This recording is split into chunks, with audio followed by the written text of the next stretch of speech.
What's going on, guys? Beastlygamer here. Welcome to the channel. Today, we're going to talk about what prisoners should be allowed and not be allowed to partake in as far as extracurricular activities.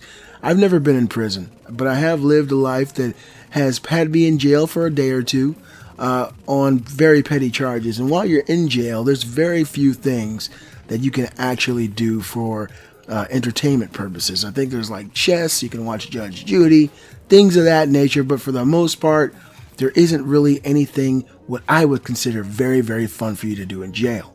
And so there's been a movement over the last few years by prisoners and by people who are running jails to allow certain inmates to partake in certain extracurricular activities.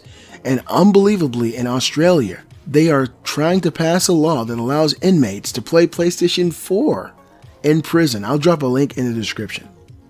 Australia is set to pass a law allowing inmates to play PS4 games in prison. Australia is set to follow the footsteps of Britain and make it permissible for inmates in prison to purchase various video game consoles in their cells so long as they behave.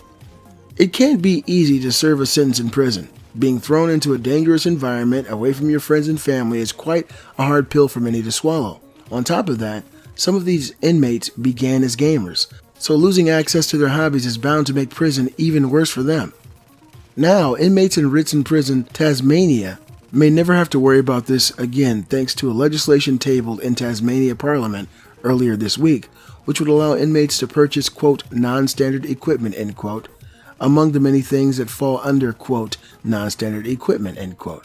Video games is one of them, meaning that inmates may soon be able to play their games in their cells. Leader of government business Michael Ferguson revealed that if the bill is passed in Parliament, prisoners would be able to work and earn money, quote, in a modern prison environment. Some prisoners and detainees save money, and they may wish to spend it on items which are not necessarily provided by the prison. This provision will clarify that prisoners and detainees may hire non-standard equipment and items such as game consoles and laptops, end quote. Once the bill is passed, exactly what games will be available for inmates to get will be determined by prisons director Brian Edwards. Even if it's unclear what games will be allowed, it is clear which games won't. Australia is notorious for being particularly strict about what games are allowed there, and it stands to reason that if a normal law-abiding citizen can't obtain them, then someone who committed a crime severe enough to be locked away in prison wouldn't be able to either. So, games like Mortal Kombat and Grand Theft Auto can be immediately removed from the table. Of course, the privilege of playing a PlayStation game or a game on any other console for that matter is something that needs to be earned. As one ex-prisoner in Britain who has had video games as part of its prison system for years notes, quote, "You're only allowed to have these games if you're behaving. If you're working towards your targets, they're a reward for showing that you're willing to change, that you're going to come out of prison and not reoffend," end quote. He added that this isn't simply a mercy rule, and that the introduction of video games in prison has beneficial implications both socially and on the inmate's health. Quote, "So consoles are good to keep people occupied. If you're in a cell on your own, locked in at night, that's where a lot of people can have problems. You can keep yourself busy by watching telly, but there's only so much of that you can stand because you only have a handful of channels. I'll sit there and write letters, I'll read because I'm educated, but some of the lads in here are illiterate. They've never been to school. You get a lot of self-harm in here too. And when boredom kicks in, that's when you start thinking about those things. So having consoles keeps minds occupied, I think." Quote, "A lot of people find themselves secluded in jail, and they keep themselves to themselves. But when there's a FIFA tournament or something going on, it brings people together. Everyone gets chatting, so it's a good way to keep the peace," end quote. Even if being able to play video games in prison is a privilege available to the most behaved prisoners, should it be allowed? Yes, the games can have some benefit to them, but aren't they in there for a reason? I don't know, man. I guess each situation is different.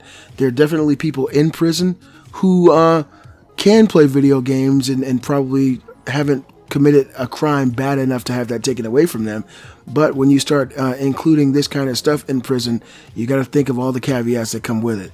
Internet access, whether or not that's going to be allowed. If you're allowed to have a laptop, exactly what type of laptop access will you have? Will there be Wi-Fi available? Because that'll give you access to the outside world, and that will create lots and lots of problems. Personally, I think it would be fine to include things like older consoles, all the way up to the PlayStation 2. Things that don't have an online infrastructure would be fine for most prisoners to play. Of course, you can put them inside of a steel box, like out in the open or common area with controllers coming out, and people can play it.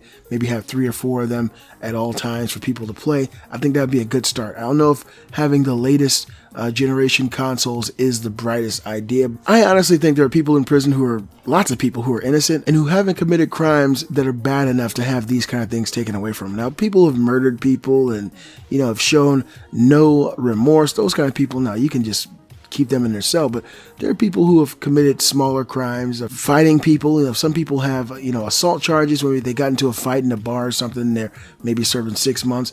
Those guys can play a game. I don't know if giving them a PlayStation 4 and Xbox One is the brightest idea, but like I said, it's not for everybody. And I think that as long as you earn the right to play it, I think it should be fine.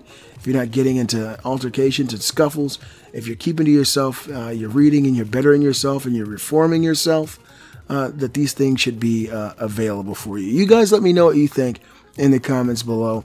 Australia is trying to allow prisoners to play PlayStation games and other consoles in the near future. Do you think this is a good idea, and do you think it would translate well to American prisons? Be sure to give a thumbs up, show support for the channel. If you're new to the channel, subscribe now. I'm the Beastly Gamer, and I'll see you guys next time.